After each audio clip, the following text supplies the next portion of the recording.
Good evening, guys. I'm here with Camilla and Jonathan, and we're Group 6, and we're presenting to you Flex Limited.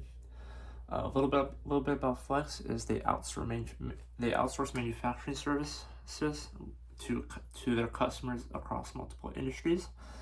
They're headquartered in Singapore, and they're in the technology sector, specifically in the electronic component industry. Their current leadership that we have listed is their CEO, Ravathi Advathi, and their CFO, Paul Lundstrom. We're projecting a 2-year target price of approximately $46, driven by their data center segment, their next-gen mobility, and their operational efficiency. Their current PEO at the time of our analysis was approximately 15, and their recent EP earnings per share was $2.23. Now we're going to move on to the company profile. So Flex reports under 2 segments: their agility solutions and reliability, with FAS consisting of more than half of the revenue, and FRS consisting of 47% as well. Flex Agility Solutions consists of their communications enterprise cloud, consumer end devices, and lifestyle. And then Reliability Solutions is their automotive, healthcare, and their industrial segment. Moving down to the regional distribution, almost half of their sales come from the Americas, with 30% coming from the Asian market and the rest coming from Europe. Moving on to their sales, up until 2024, they've shown slow and steady growth, since they've just now been investing in their data center market segment. Even though they dropped in 2024, they're still able to increase their margins. And with our projected revenue growth, we came up with a CAGR of 8.32% from 2020 to 2029 projected. And now I'm going to pass it over to Jonathan. Thank you, Alex. So regarding the electronic components industry, one of the biggest trends is innovation.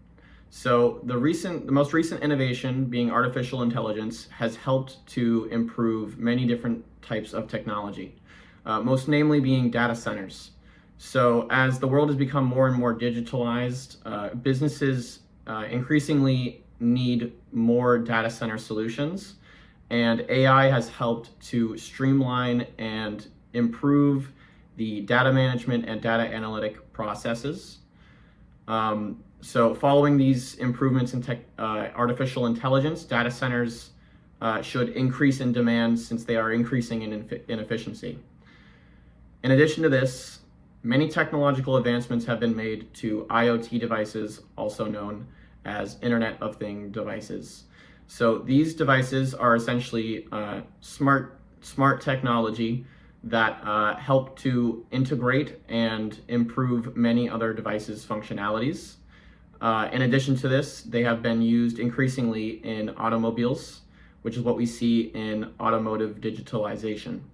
So cars have become more and more technologically advanced over the years, and we have seen this in things such as blind spot alarms. We have seen it in GPS, navigation, sensors, autonomous driving, and CarPlay. Many different applications of technology have been used in these new automobiles, and the advancements in microprocessor chips will help to improve future car production as well as car functionality. And finally, this industry can be marked by a very stressed supply chain.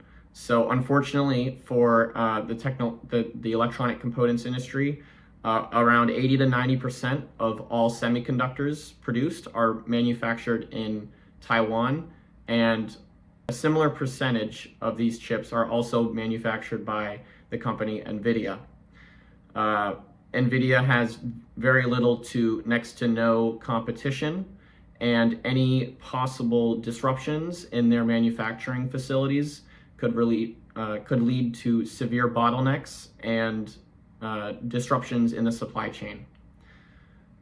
In addition to this, at the current moment, demand far exceeds supply in this industry due to the fact that there are not many semiconductor manufacturing facilities. And due to the pressures on this supply chain, should be noted as a significant risk to this industry. Moving on, I will pass things off to Alex, who is going to explain to you why Flex is a good investment. Thanks, Jonathan. So, to tell you a little bit about why Flex is a buying opportunity, one will be their data market expansion driven by their portfolio power products, as well as their ability to manufacture most of what is required for data centers, and their next generation mobility and their operational efficiency. I'll be going over their data center market expansion. So Flex is positioned to cover a major portion of data centers, which will allow them to capitalize on future opportunities as customers will go to them to lead on projects. As you can see in the graph, data centers projected to grow from 600 to 624 billion by 2029, and Flex will be a major part of that growth. Another part is their power products. So they've been investing in their power pods, which allows their customers to build less build time and also save costs as well, allowing them to scale their business. And as we can see, they've been able to reduce on-site hours by 85% and reduce assembly time by 75%. And in turn, they've been utilizing AI in that, and AI is projected to grow by 30% over the next 5 years as we begin to understand the capabilities of AI. And I will pass it over to Camilla. Hi, I'm Camila, and I'm going to be talking about the next gen mobility. So Flex is capitalizing on the automotive industry shifts toward digitalization, focusing on technologies like sensors, GPS, and self-driving capabilities. And as demand for smarter vehicles grows, Flex will benefit by supplying key components that support ongoing advancements in automotive tech. Their partnership with NVIDIA is also a major advantage, especially with the Drive Orin platform, which improves heat rejection by 73%. This increases the performance and longevity of electric and self-driving vehicles, allowing more components to be used without overheating. As the electric vehicle market expands, Flex is in a great position to benefit from this technological improvement. And if we go to the next slide, we can see that Flex is improving operational efficiency by growing revenue and cutting costs, which is boosting profit margins as shown in the graph, and they are also using extra cash to pay down debt, reducing the debt to EBITDA ratio. Additionally, Flex has authorized 1.7 billion for share buybacks, which will increase earnings per share and benefit shareholders by boosting stock value. And lastly, Flex faces a couple of risks despite strong performance. First, customer concentration. Flex relies on big clients like NVIDIA, and if they cut back, it could impact revenue. But Flex is mitigating this by expanding customer base and entering new markets to reduce reliance on a few key clients. And another risk is supply chain disruptions, especially with geopolitical issues and semiconductor shortage. Flex is addressing this by reshoring production closer to key markets and investing in advanced supply chain technologies to improve efficiency and adaptability. Thank you, Camilla. So for our discounted cash flow, we arrived at a weighted average cost of capital at 8.8%. We arrived at a beta using the past 5 years of returns at 0.996, which was very close to the Yahoo Finance number, sitting at 1.06. So we believe our beta to be accurate. This beta also represents a lower risk compared to other tech stocks. their returns tend to mirror the markets. In regards to cost of equity, we are sitting at 10% and a cost of debt at 5.5%. The summation of these factors led us to an implied value per share of $42.61, which represents an upside of 27.5% from our current share price sitting at $33.43 at the time of analysis. Moving on to our 2-year target price, we arrived at a 2-year target price for PE at $55.11, EV revenue at $55.63, EV EBITDA of $50.90, and discounted cash flow at $42.61. Our DCF represents 70% of our 2-year target price's weight, and the other 3 valuation metrics represent 10% each of the weight.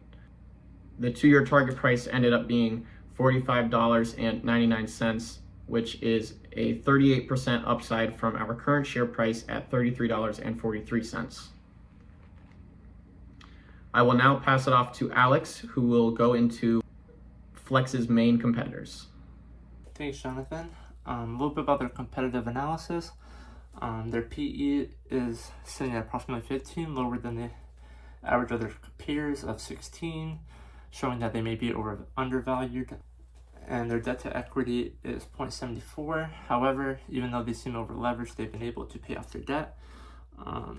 Their EV is sitting at about 10.09, and their EV to EBITDA is sitting at 10.09, and their EV to revenue is sitting at 0.56.